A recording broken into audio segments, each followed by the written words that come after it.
Excellencies, members of the diplomatic corps, ladies and gentlemen, on behalf of TEPAV, I would like to welcome you all to our online panel. We are here today to discuss in detail the possible effects of the upcoming elections in the United States of America, not only on US domestic politics, but also on global strategic balances and Turkey-US relations. Today's discussions are of great importance for understanding the future domestic and foreign policy orientations of the United States, assessing the global implications of these policies, foreseeing the possible consequences on strategic relations with Turkey and beyond. Now, I would like to express our gratitude to Bülent Ali Rıza, founding director of the CSIS Turkey project, and Murat Mercan, former ambassador of Turkey to Washington, for agreeing to participate in our panel. Now I would like to leave the floor to Bülent Ali Rıza to discuss the possible effects of the elections on US politics. Thank you. Thank you, Ece. And it's good to be a guest of TEPA again. And it's good to be on the same panel as my very good friend, Ambassador Murat Mercan, with whom, until recently, we were discussing US politics in Washington before his return to Turkey. I'm based, as you said, in Washington at the Center for Strategic and International Studies, where I focus on Turkish politics, Turkish economy, and Turkish foreign policy and US-Turkish relations. But as a guest of TEPA, I have participated in a number of meetings and webinars trying to explain American politics, economy, and of course, US-Turkish relations to a mostly Turkish audience. And I'm very happy to do this again. The first time that I was able to actually observe US presidential election was in 1984, when Ronald Reagan was running for his second term against Walter Mondale, the former vice president of President Jimmy Carter. As it happens, Reagan had a very disappointing first debate performance against Mondale. And the questions were raised about his age. He was then 73 years old. Reagan brilliantly turned the tables on Mondale in the second debate by finding an excuse to deliver a punchline that he had apparently rehearsed, saying that he would not use the youth and inexperience of Mondale against him. And that was it. And then Reagan won a resounding second victory and stayed as president without mishap because of his age until 1988. Well, this year, the age factor has come back into American presidential politics with a vengeance.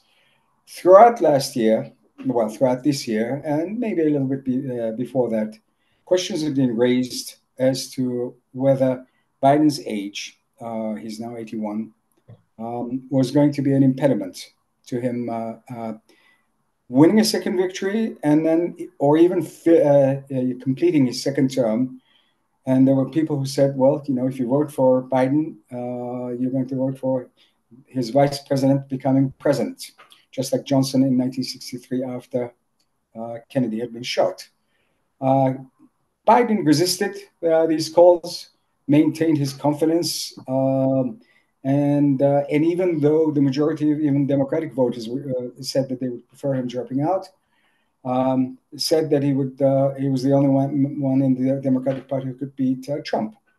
Well, that lasted until June 27th, when Biden had a terrible performance in the first debate, what was supposed to be the first debate of 3 debates against Trump. And pressure began to build up immediately from within the Democratic Party, from Congress, from congressional members who were worried that being down ballot, they would suffer if Biden was to lose the elections, from donors, most notably George Clooney and others, saying that Biden was incapable of continuing. The money dried up for the Biden campaign. The polls, which had been bad, became even worse for Biden. Trump had been ahead before. After his performance on June 27th, it got even worse. And then there was the failed assassination attempt against Trump, which enhanced Trump's advantage even more. So by the time that the Republicans had their convention, the Republicans felt almost certain that they were going to win and Trump was going to go back to the White House. And the Democrats became more and more downcast and depressed. Well, that lasted until July 21st, when Biden, accepting the inevitable, dropped out. And an hour later, he recommended and endorsed Kamala Harris. And the mood changed instantly. It's just over 3.5 weeks gone since Biden's decision to drop out. Harris has apparently caught up with Trump, especially in the swing states, which I will talk about. And the Democrats are now much more enthusiastic than before. And frankly, the Republicans don't seem to have worked out a plan to run against Harris. Harris was a very low-profile vice president. There had even been speculation that Biden might drop her in favor of somebody else. But since, as I said, since she became the nominee, she has been a very successful candidate. We'll see how it goes, but at the moment she's doing well. And Trump, having prepared to run against Biden, has not, as I said, has not worked out how to deal with Harris. Now, whatever happens, the winning candidate will make history. If Trump wins, he will become only the second president in American history to win a second non-consecutive term. The last person, and in fact the only person who did this, was Grover Cleveland at the end of the 19th century.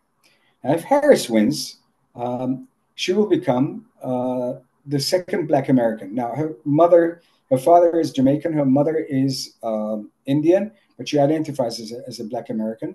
Just like Barack Obama, whose father was Kenyan, mother was white American, but he identified himself as a Black American. So she'll become the second Black American, and more importantly, and from the historical point of view, the first woman to become president of the United States. Throughout the American history, it's worth noting that from George Washington all the way until 1960, elections were between white Protestant men, mostly of Anglo-Saxon origin. But in 1960, Kennedy became the first Catholic to win the presidency. In 2008, Obama became the first Black American. And we'll see if Kamala Harris will become the first Black American woman to do so. Now, let's focus a little bit on the American presidential election. Now, we will have 3 elections in the first Tuesday of November. There will be a presidential election between Trump and Harris. There will be a congressional elections for the House of Representatives. 435 seats of the House of Representatives will be up for election, and 1/3 of the Senate, just over 1/3 of the 100 seats, will be up for election. Now, we talk about the presidential election and we look at national polls, but the American presidential election is not a national election. What it is really 50 separate state elections, plus the District of Columbia, and the votes are cast in the presidential election in the states. They're counted in the states, and as a result of that, a number of electors are determined. California, this is determined on the number of electoral votes is determined by population, and of course, California has the most. It has 54. The next one is Texas, 40. The next one is Florida with 30, and then New York is 28. Now, we know which way California is going to go. It's going to go Democratic. New York will go Democratic.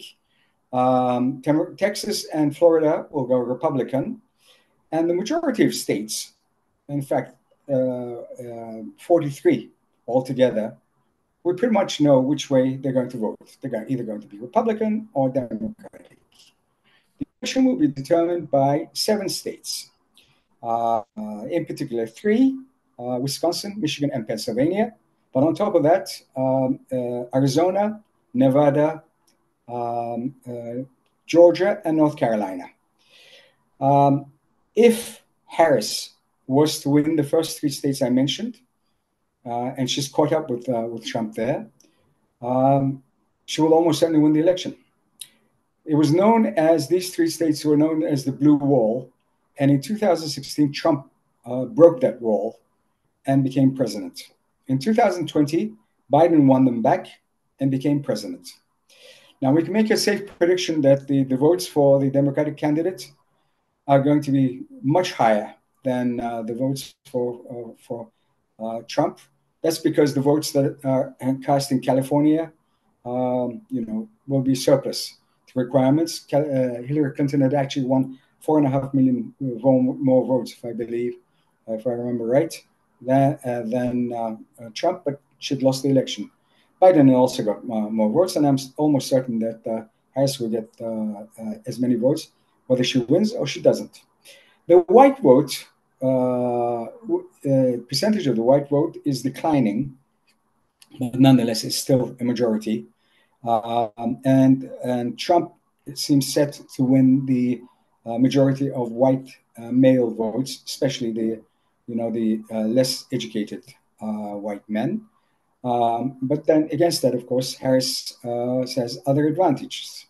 Let's start looking at the advantages and disadvantages of the two candidates. The enthusiasm, as I said, at the moment is certainly running in favor of the Democrats. Her choice of Governor Walz of Minnesota was a good one, and it's been received very well.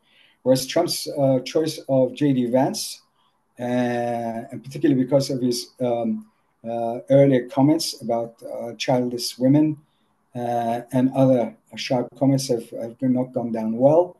And so you have two white men competing against a black woman and somebody from the Midwest, and they have a better chance of appealing to the independent voters than Trump.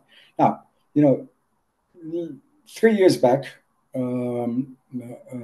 after the January 6th attack on the Congress, with accusations that Trump had encouraged him, his supporters, to do that, and with all the legal cases against him, it looked as if Trump's career was over. But he certainly managed to rehabilitate himself and gained even greater control of the Republican Party than he had in 2016 or 2020. Previous opponents like Rubio and Cruz, who challenged him in 2016 and had dropped out, and those who dared to challenge him this year, Governor Haley of South Carolina and Ron DeSantis, former Governor Haley of South Carolina, and Ron DeSantis, the governor of Florida, had to drop out and eventually endorsed Trump. But one comment that Haley made, I think, is significant. Haley recognized that there were the so-called double haters, which was a growing segment of the American population, which was made up of people who really disliked the choice between Trump and Biden, not least because of their age. Biden is 81 and Trump is 76. And Haley said that the first party to drop its 80-year-old candidate is going to win the elections. We'll see if she's right. The age factor, I think, is going to be a major determinant of the election result. Trump is 76, and he's, of course, much fitter and in a better state than Biden, and was planning to use Biden's age against him. But now I think Harris will appear to be the change candidate, much younger. She's almost 20 years younger. And Trump is in danger of looking like the incumbent in danger. And Harris's low profile as vice president will certainly work to shield her from the sins of the Biden administration on a number of subjects. She will also appeal to women. Abortion was a major issue. A woman's right to choose was a major issue in the 2022 midterms, as well as in the 2020 election. There was the expected red wave Republican victory did not happen in 2022, mostly because of the abortion issue, and because Trump Vance have developed a reputation that they're not as cognizant or sensitive about women's issues, and because Harris is the candidate, Harris will almost certainly get the majority of women's votes, including from white women. On top of that, she will get the minority votes. The Black Americans have been galvanized like never before since 2008, supporting Harris. She's young, so she's getting a high proportion of Gen Z voters. The figures have certainly changed. Biden was losing them, and now she's gaining them. The money that's going to the Democratic Party candidate is much higher than the money going to Trump. The first days after she became the virtual candidate, the almost certain candidate, the record numbers of money were provided to the Democratic Party, and that is still continuing, and they have an advantage. Other factors I think to bear in mind.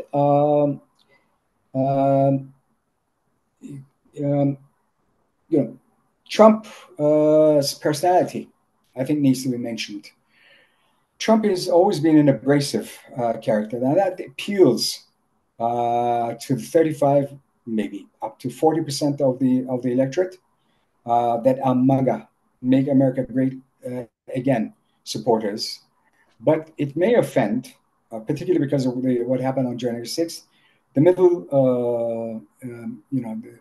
the independent voters in the middle, who may be more attractive to Harris, more attracted to Harris than to Trump. The upcoming debate between Trump and Harris is going to be very important. This will be Harris's chance to come out of Biden's shadows and to establish herself as a credible president in the eyes of her supporters. Trump will certainly try to undermine her, but he's never been well with female challenges. He has a spotty record, to say the least, and he has found it difficult to control himself. His interview with Elon Musk on X again showed his undisciplined nature. And previous to that, he held an unscheduled one-hour debate, a one-hour press conference from Mar-a-Lago, where he lives, again, which was, not the kind of performance that his supporters would have wanted. Now, I have no doubt that questions will be asked, so I'll just say a few more words about the impact of presidential change on foreign policy, and something about U.S.-Turkish relations, and then pass it on to Ambassador Mercan. The biggest change, I would argue, that occurs with the presidential transition is in foreign policy. The president's ability to do things in domestic politics is constrained quite a bit by Congress. Well, it's constrained also in foreign policy, but the imperial presidency, as the historian Arthur Schlesinger has called it, allows the president to conduct foreign policy almost unchallenged. Of course, he has to explain himself to Congress. But if we look at the withdrawal from Afghanistan, he can act and then explain why he did it. And if we look back at the transition from Trump to Biden, before that, from Obama to Trump, before that, from G.W. Bush to Obama, and then finally in recent history, from Clinton to Bush, we can see the differences. And if there is a change from Biden to Harris, there will be a change, just like with Bush Sr. in 1988 when he took over from Reagan. There were changes, but they were not drastic changes. But if Trump comes back, as we can see from his performance in 2016-20, he's going to be very unpredictable. Harris will continue the policy of supporting Ukraine against Russia. She will continue to identify China as the main adversary. I think she will continue the Middle East policy with, all its disadvantages, including support for Israel, with minor differences. But if Trump comes, I think he will seek to improve the relationship with Putin. He says that he will try to stop the war in Ukraine immediately. That he will not be as bound to NATO as before, and he will also be unpredictable with China. So most allies prefer a Harris victory. Now we're talking about the upcoming election because, of course, it's of great interest to U.S.-Turkish relations. But I would argue that it's the only election in the world that has implications for every country in the world. You know, the only comparable election is the election of the Pope, and that only affects the Catholic population of the world. And there will be changes. You know, in large or small, with every country. What about Turkey? Well, you know, I can safely predict that if Trump wins, President Erdogan will visit the White House very quickly. There will be regular phone conversations between Trump and Erdogan. Unlike with Biden, there was no meeting at the White House. The first president during the Erdogan era that he has not visited in the White House. There have also been irregular contacts between Biden and Erdogan. I can also safely predict that the issues in the U.S.-Turkish relationship are simply not going to disappear because there's a congressional factor. Let's remember that it was the F-35 program, the ending of Turkey's participation in the F-35 program, occurred during the Trump presidency because of Congress, because of a clause that was inserted into the National Defense Authorization Act by Congress. Congress adopted the Armenian Genocide Resolution, again, during the Trump era. And the relationship with the PYD, YPG in northern Syria continued unabated during the Trump era. I think Harris will retain members on her staff who do know Turkey, but there will not be a drastic change. We'll see what happens with Trump. I think people like Richard Grenell would come in, who have met with Turkish officials recently and knew about Turkey when he was Deputy Director of National Intelligence. But anyway, I think I'll stop here and give the floor to my good friend, Ambassador Murat Mercan. Floor is all yours, sir. Thank you very much, Bülent. I'm also very happy to be among you, especially in discussing American presidential election with TEPAV and the contribution of CSIS. You know, we wrapped up almost everything. What I would say is that, you know, the genes of election have been changing recently, especially in the United States. If you recall, in the previous election, in the previous Senate election and the congressional election, you know, there was a general understanding that Republicans would win by a strong majority. But what happened was, you know, Roe versus Wade case, Supreme Court made the decision which really agonized American women, liberals, you know, young people, and you know, Republicans didn't get this expected number of seats, both in the Senate and in the Congress, in the House. So, you know, in the upcoming election, between now and November, still there are many months which can change the whole game, the whole structure. But as you rightfully summarized, you know, American elections have impact over the world. You know, I would categorize these impacts into two major categories.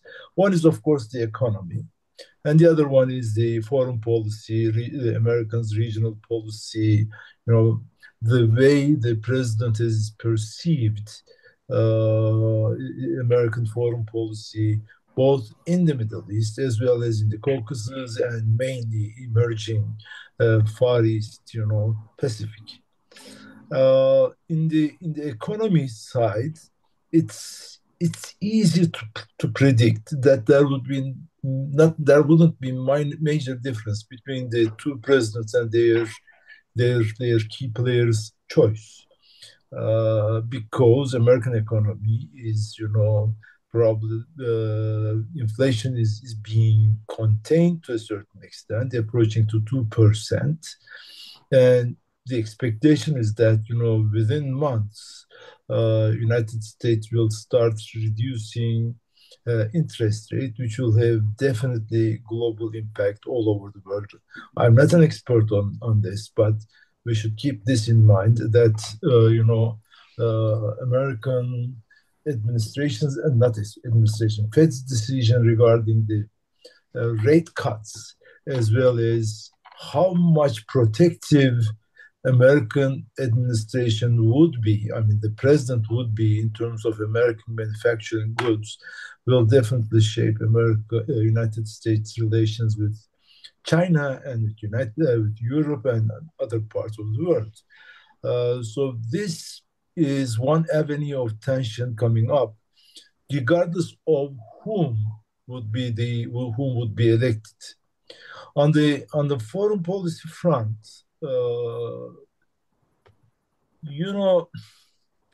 in my 4 years of experience, where I have really observed the transition period, because I came as an ambassador, I was appointed as an ambassador right after Biden took over the office, and I served, I retired almost, Biden,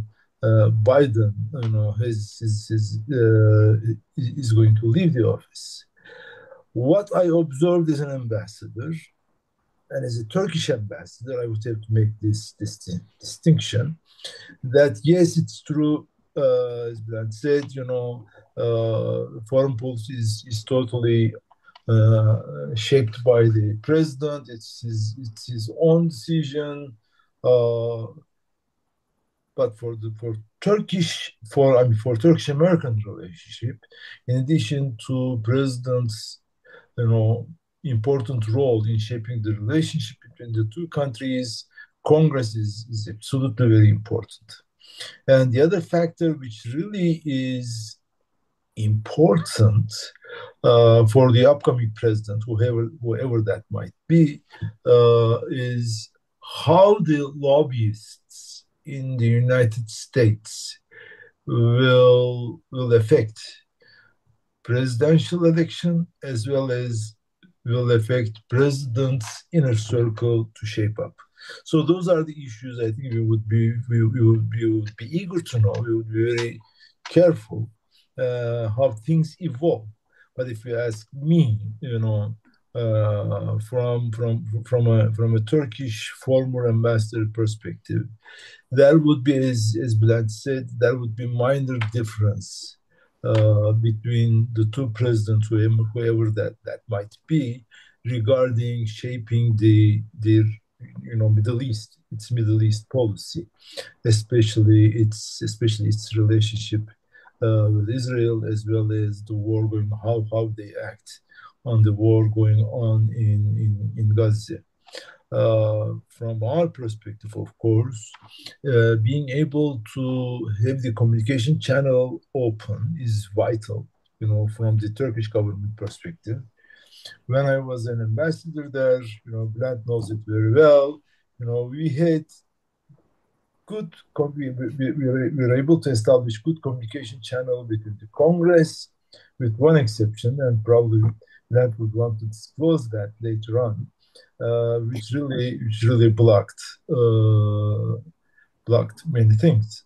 Now the question is whether Turkish-American relationship will be transactional, will continue to be transactional, or will be more strategic.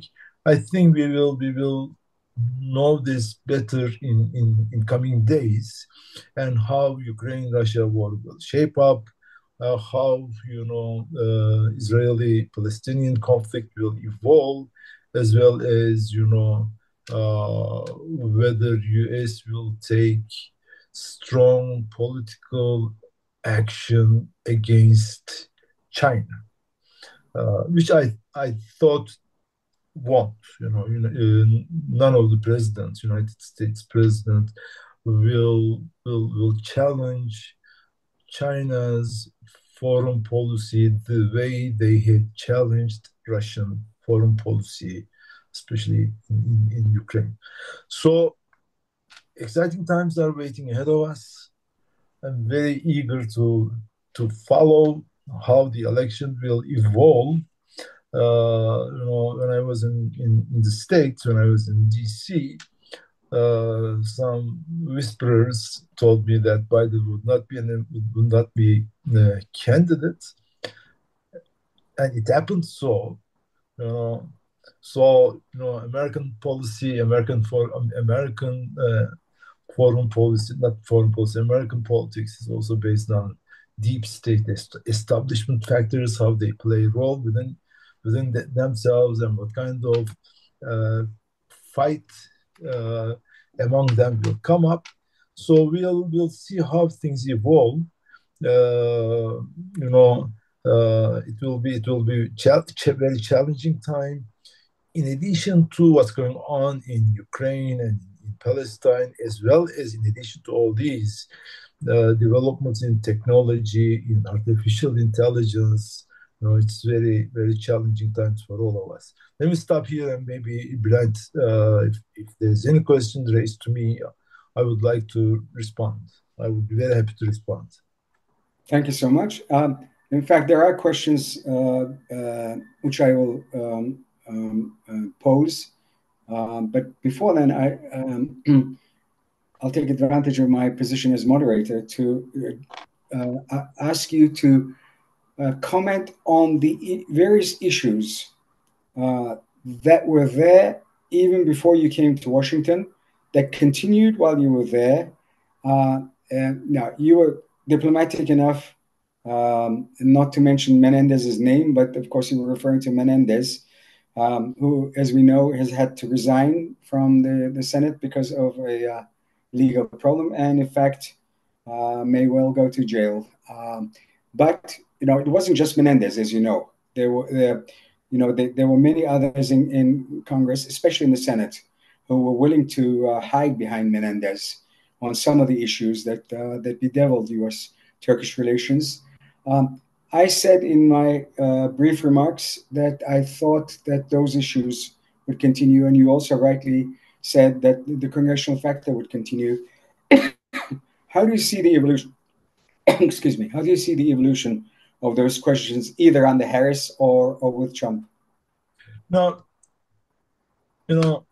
I followed Turkish-American relations for quite a long time. Sometime I was, chairman of the Foreign Relations Committee. In that capacity, I encountered with my counterparts here and there. Congress has always been a major obstacle for Turkish foreign policy for a very well-known reason. There are lobbyists in the United States. There are diasporas in the United States, which are very effective and very influential, like, Armenian lobby, mainly Armenian lobby, comes after Greek lobby, and then, to a certain extent, of course, Israeli lobby. Israeli lobby for most of the time has worked in favor of us, but Armenian lobby and the Greek lobby has always been against any Turkish interest. It's not only limited with this government, but also with all the administrations in the past. Whoever was in power in Turkey or whoever was in power in the United States, we had this major obstacle between Turkish and U.S. relationship. The reason why it's important, Congress is important in foreign policy, is because Congress, especially the Senate, has a say on arms sale, especially arms sale.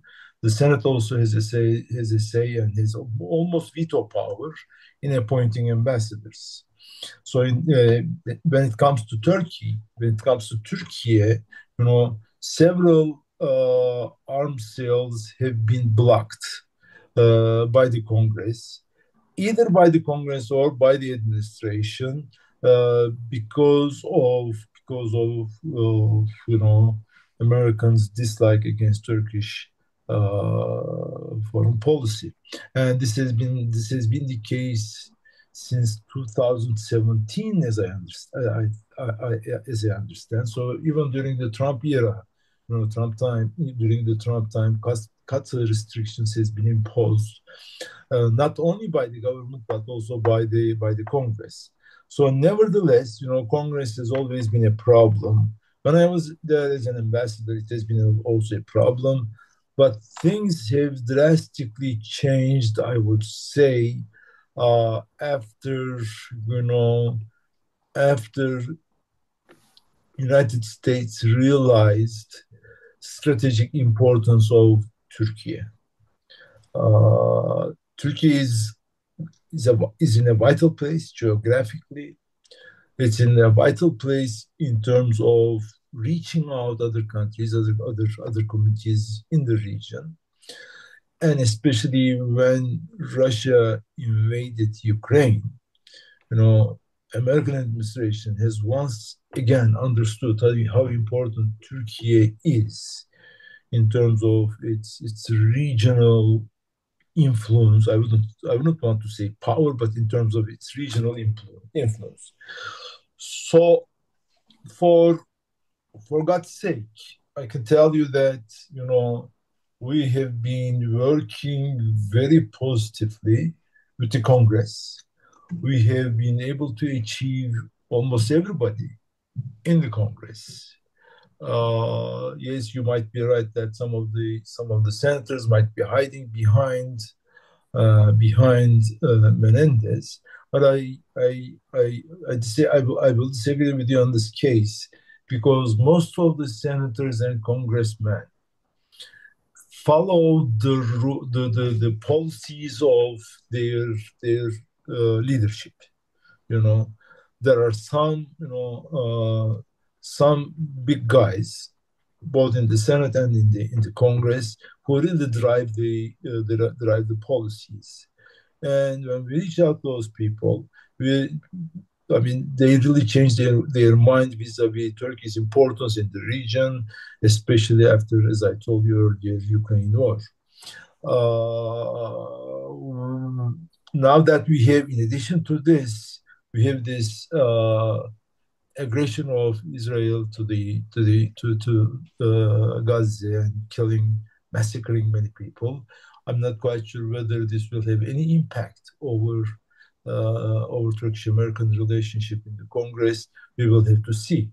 Now, thank God, we are able to finalize F-16 deal, which until 2017, there was no congressional approval of any Turkish arms sales.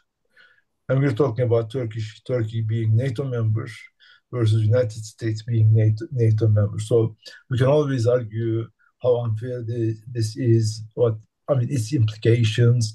We can talk all this on these issues, but it's not going to change much. So in that case, I would say that we have, at least in my last year in office, we have very good communication with four corners, as you would know, except not with three of the four corners, I would say, but even the fourth corner. Bülent will explain what the fourth corner is. Even the fourth corner has said that he would be silent when it comes to F-16 deal. He wouldn't oppose F-16 deal. And if one of the four corners oppose any sale in the Congress, then administration usually prefer not to send the deal to the Congress. So they usually get the informal confirmation from the four corners, and once they get it, they submit it to the Congress, and it's almost automatic. So we were able to secure, to cut the story short, maybe I want to give it to Bülent, we were able to secure even the support of the fourth corner, I would say, that he would be silent. It's not because of us, it's because of really administration's, insistence on him. So no matter who will be the president in Turkish-American relationship, anyone interested, anyone involved in this relationship will have to consider the third uh, angle, which is the Congress. I mean, I can talk about it later, because I have a lot of experience on this. Thank you so much. What Ambassador Merjan was referring to was the unofficial arrangement with respect to arms sales that the administration discreetly sounds out, as the expression goes, the chairman and ranking member of the Senate Foreign Relations Committee and the House Foreign Affairs Committees. And if they oppose, normally the administration does not push the issue, as Ambassador Merjan said. Now, let's cross over to the questions that have already been submitted. The first one I'll pick up on myself, and it is about, the question is about Kamala Harris's position on Turkey and the bilateral relationship. Now, before she was chosen as the vice presidential candidate by Biden, she was the senator from one of the two senators from California. And as in that capacity, she had supported the Armenian genocide resolution, as it was called, that was submitted to Congress. Well, there's a large Armenian population in California, especially in the town of Fresno and Los Angeles. And you could say that this was local politics that she was engaging in. She was also a member of the Foreign Relations Committee and participated in debates, sessions where there were testimonies about Turkey. I have not gone back to check them, but I don't recall her being particularly aggressive like some other senators when it came to Turkey. Now, interestingly, her first national security advisor when she became vice president was a foreign service officer by the name of Nancy McEldowney, who had been the DCM at the embassy in Ankara. And after she left, Philip Gordon, who's a fellow think tanker, he was at the Brookings, and we kept in touch during the period when he was following Turkey closely. He's a European expert and has focused on Turkey quite a bit in the past and understands Turkey. I'm sure that Ambassador Merjan had contacts with him during that period. And Philip is if past president is any guide, then Philip will be elevated to a higher position, perhaps as national security advisor again, if she's elected. But we'll also have to see who she chooses to be the Secretary of State. The people in the State Department and Embassy Ankara will provide the information that is required for decisions, and Harris will pay more attention to them than Trump, who has disdain for the Foreign Service and some of the bureaucrats and makes up his own mind. So we will see. Now, another question that relates to Syria and the broader Levant, whether there will be a reduction of troops, U.S. troops, who are currently in the Middle East either on the Trump or Harris presidency. And also, tied to that is whether either of the two candidates would support or oppose the Turkish agenda about returning the Syrians to Syria. Mr. Ambassador, do you want to take a crack at those, and then I will follow you? Yes. Now, as you know, I'm also a former politician, have enough experience in politics. The reason I said this is because when Biden took the office, all of a sudden we heard him withdrawing all the troops from Afghanistan. That was a kind of surprise to all the world, to all of us, especially many people in the State Department as well as in the White House and also us. And we see how things evolved during this evacuation period. Now, the reason why I reminded this is because any foreign policy initiated by upcoming president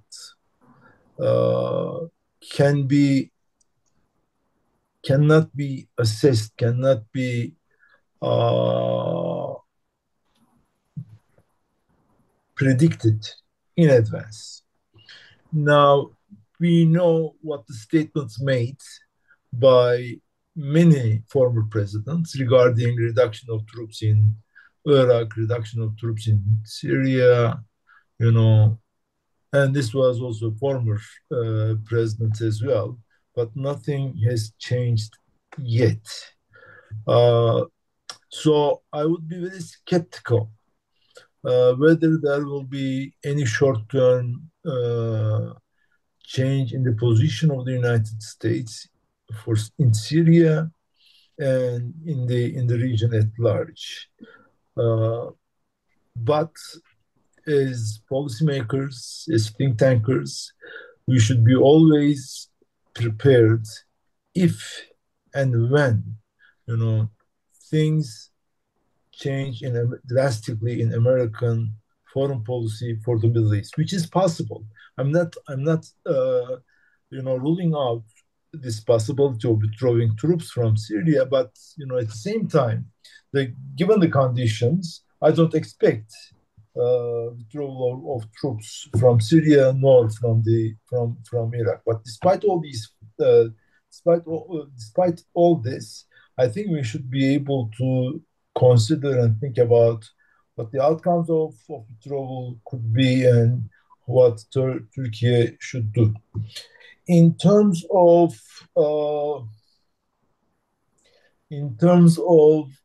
Turkish position in the how Turkey's position in Syria will be seen and will be received by the United States. That is also yet to be seen. Turkey has already declared that she wants to improve its reestablish relationship with Syria, and Turkey takes this decision unilaterally because this is, not unilateral. It's Turkey's foreign policy preference. Now, I think we don't care much how United States react to this decision by Turkey. But what we need to do is whatever our decision is regarding our relationship with the Syrian government, its communication has to be well done. Not only with the American administration, but also with Russia, with Iran, with other countries, as well as Syrian oppositions living in Syria and also in other countries, mainly in the United States. So Turkish-Syrian, to cut the story short, Turkish-Syrian rapprochement. Turkey doesn't need to get permission from the United States, but I think in order to achieve this objective, we should communicate with all relevant bodies, relevant actors in good faith. And to pick up on what you've said, I do not anticipate a U.S. withdrawal, a military withdrawal from the Middle East, including from Syria, um, at a time when tensions are rising, not only because of what's happening in Gaza with the continuing Israeli assault on that beleaguered part of the world, but also because of the tensions with Iran. The US has directed more military assets to the region. Now, the number of troops that they have in Syria is very limited. They have limited numbers also in Iraq. But if you look at the great, huge Al Udeid base in Qatar, where most of the American Air Forces are based, unlike in the past where Incirlik was being used. Uh, the um, the U.S. is unlikely to withdraw them. And as for Syria, even though the American presence in military presence in Syria and its cooperation with the YPG, which is linked to the PKK, and or is Turkey, it is justified, particularly in Congress, and by the administration more recently, as confronting the pro-Iranian forces in Syria and preventing Iran from establishing a corridor all the way to the Mediterranean through Syria. Now, it's difficult to remember now, but before 2014, and Kobani, Turkey, and the U.S. were in lockstep on Syria, and and both were cooperating. They were cooperating with each other to overthrow Bashar al-Assad, and were backing the opposition. Now we have a very different situation now. And even though Turkey is thinking about changing its policy on Syria drastically with a rapprochement with Syria, the U.S. position, the administration, and even more so with Congress, would be very negative with a rapprochement. And those lobbies that you referred to will be inclined to take advantage of a rapprochement with Assad to use it against Turkey.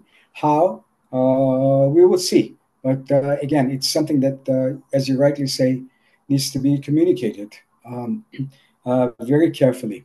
Now, one more question came, Mr. Ambassador, and it brings us back to Gaza. Now, the questioner rightly draws attention to the fact that Trump might be even more supportive of Netanyahu's assault on Gaza, and asks, and let us remember that he is the one who moved the American embassy, contrary to the wishes of the State Department and contrary to existing policy by the U.S., from Tel Aviv to Jerusalem. And when Netanyahu came, he received him at his home and was reported to have told him to finish the job, whatever finish the job means, and however bloody that might be. Would you like to comment on current U.S. policy on Gaza, which of course leaves a lot to be desired, and whether Harris or Trump make a difference for better or possibly for worse afterwards? Blunt, let me be very blunt on this issue. I see no difference except the rhetoric, except the nuances. Now, just yesterday, I think, or today, the administration has approved $20 billion worth of arms sales to Israel, and that is under Biden administration, right? Was it yesterday or today? They just approved. Blinken has recently approved it. So when it comes to rhetoric, of course, especially during these days, the swing states are very important, as you said initially in your remarks. And in some of the swing states, Arab votes, Muslim votes are critical. Especially Michigan.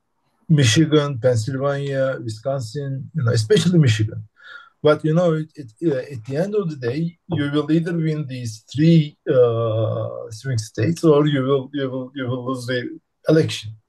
So for that reason, it seems to me, I don't have any clue on this. It seems to me that Kamala Harris is more cautious in her statements when it comes to Israel-Gaza war. Very cautious. She aimed at winning these three swing states.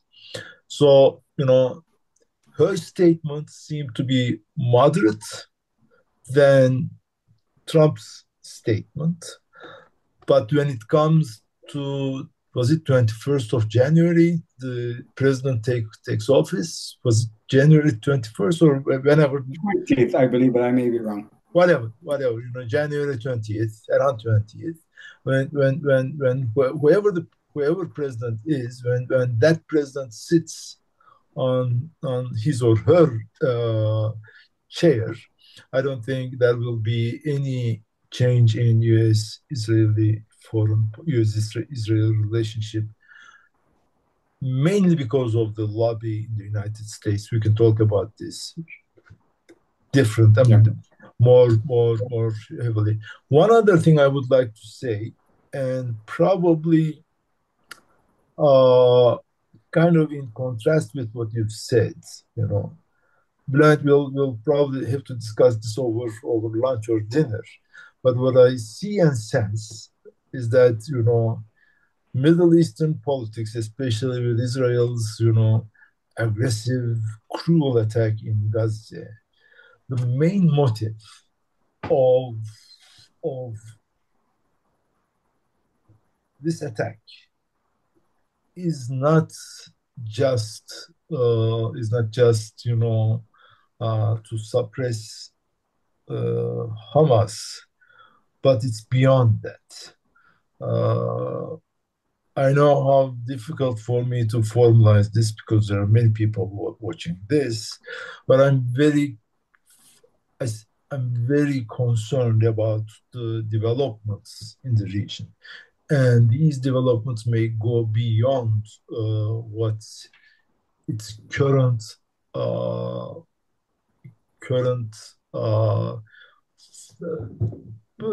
objective.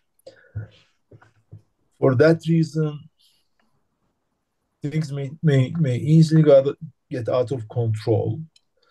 And I'm very, very sorry to say this, that Turkey's role will have to be very crucial in this whole very messy, complicated, complex, bloody at the same time, bloody region. We'll have to see. That's my prophecy. I wouldn't want to expose more on this prophecy because it's very scary to me. Well, I'm equally concerned about the possibility of this spinning out of control. But a few words about Harris and the Gaza issue. She was interrupted by hectors the other day, and her response to them, which she later retracted, was, "If you want Trump to win, just continue down this path." And but afterwards expressed understanding towards their position on opposing Netanyahu. Now, she was reported to have had a difficult meeting with Netanyahu, but Netanyahu doesn't seem to care. Netanyahu, supposedly Biden had a difficult meeting with him, and Trump had an easier meeting. But Netanyahu is clearly, he was invited by the Republican Speaker of the House of Representatives for that ridiculous performance in Congress, where he was interrupted God knows how many times and 58. told blatant lies. 58 applause. Was it 58? Standing ovation. It's even more than Mitsotakis. Even more than when Mitsotakis came, and that was plenty. Now, she's shown some awareness of these sensitivities also by not choosing Shapiro, the governor of Pennsylvania. Now, the governor of Pennsylvania, Josh Shapiro, had actually volunteered as a young man with the Israeli army when he was visited Israel, I think, to work on a kibbutz. And that was reported to be one of the factors why she chose Waltz, the governor of Minnesota, rather than Shapiro. But look, she will, I think, continue, as you rightly say, with a pro-Israeli policy with some nuances. But this is the whole performance of the United States during this war has been embarrassing, to say the least. Now, for days, the great power, diplomatic power of the United States has been brought to bear, supposedly, on bringing about a ceasefire. And who's pushing the ceasefire in talks in the Middle East? Well, occasionally Director Burns goes and Blinken goes, but it's left to Brett McGurk, about whom Turkey has many reservations, and a man named Amos Hochstein. Amos Hochstein used to be an energy advisor to Biden. He's also served with the Israeli army, and the credibility that he brings to the table as with someone of that background. I mean, okay, it was his decision, and he chose to do that. But the question is whether the Biden team is so unwilling to take Arab interests or Arab sensitivities or Palestinian sensitivities to account that it sends someone like Amos Hochstein to the region. Hochstein is there right now. So, I give a failing mark to the Biden administration for its Middle East policy. I'm not alone in this. I think that many people also do that. And this will go down as a black mark on the Biden administration. Mr. Ambassador, please go ahead. Let me tell you something. If we want to quote unbiased, positive statements by Biden administration, both Blinken, Biden, probably Sullivan as such, you would always see them saying, we support two-state solution, we have to have ceasefire immediately, and we have to have not ceasefire, we must have ceasefire immediately together, the exchange of hostages. This rhetoric was there since probably the 7th of October, maybe a little bit late. This rhetoric hasn't changed, but apparently nothing has been achieved, either because of U.S. lack of influence over the Israeli administration, which I wouldn't believe so. There's no reason for me to believe that U.S. is not able to influence the Israeli government, or because of double language used by the administration. I'm leaving the Congress aside. The administration might be saying one thing to the public and might be communicating another thing behind the closed doors. Now, otherwise, the reason I believe this is because otherwise, if whatever has been said publicly by U.S. administration in a strong statement, I wouldn't think that, Netanyahu would have gone this far. Now, Kamala Harris' statements are at least pleasing to us. Statements made by Kamala Harris is very pleasing. I shouldn't say very pleasing, but at least, reasonable. You would see some reasonable statements, reasonable approach. But knowing the fact that, all these double standards, dual statements took place, there is no reason for me to believe that things will change after any president taking the office. That's all I want to say. I am in total agreement with you, and I wish I could say otherwise. Mr. Ambassador, there is one final question. It's on a subject that you focused on when you were an ambassador in Washington. And I'll just read it to you, and please pick it up. And after that, we'll wrap up. Okay. Here is the question. Will the perspective of economic relations between Turkey and the United States change in accordance with the election results? And I guess the questioner is asking about, the $100 billion goal and improvement of U.S. economic relations between the two countries at a time when there are other difficulties. I know you focused on this, so please take the question and then we'll wrap up. The question will be, I mean, the answer will be very short. Turkish-American business has passed through I would say, the no return point. In other words, Turkish-American business relationship is in its own dynamics, working in its own dynamics and growing year by year.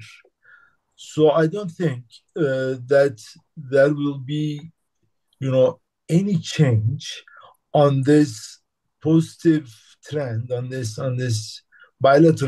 good bilateral economic relations with any of the presidents, except if a president chooses to put tariffs on imports from China, from Turkey, from other countries, whatever, then we will see some impact. But the relationship between companies, between traders, between importers and exporters are so strong that it will go on its own course and it will grow over time.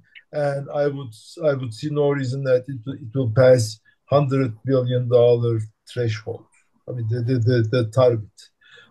When I was an ambassador there, it really improved. It really went up over $35 billion. I don't know the figures right now, so it can easily go up. It's like an accelerating mode. It's like snowball effect. It's moving very very fast.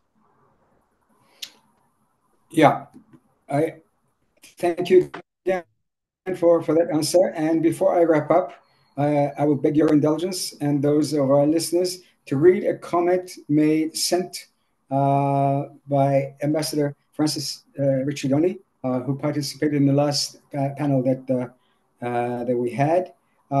He says, and I read, on the Israel-Palestine-Gaza issue, I do see a subtle but crucially important difference between Trump and Harris and the Democratic establishment more broadly. While it's true that both parties are utterly committed to Israel's security and strongly biased in favor of the Israeli state versus the Palestinians, over the decades since Carter, only the Democrats and the Republican mainstream, then dominated by the broadly partisan internationalist camp, epitomized by Nixon, Reagan, and both Bushes, have shown a willingness and ability to speak tough truth to the Israelis, to openly state their policy differences with Israeli governments, fundamentally on Israel's own need for a Palestinian state. Trump is very likely again to prove shameless in backing Netanyahu and the pro-settler Israeli right wing and its long-term goals to obliterate, quote-unquote, Palestine. Anyway, I thank Ambassador Ricciardoni for those insightful comments. I'd like to thank, you want to comment on that, Mr. Ambassador? If I was in his shoes, I would have made the same comments. I thought so. But that's not going to change the reality. With so strong support from the Congress, no Republican president can be tough on any Israeli government, even if they think otherwise. And especially the support of evangelists for the Republicans is so important. Period. Thank you. I thank you, Ambassador Marjan. I thank Ambassador Ricciardoni for his comments that he sent. I'd like to thank the TEPAV team for organizing this, and I'd like to thank all of you who participated in this webinar, and wish you all a very good evening. Thank you. Thank you. Bye-bye. Bye.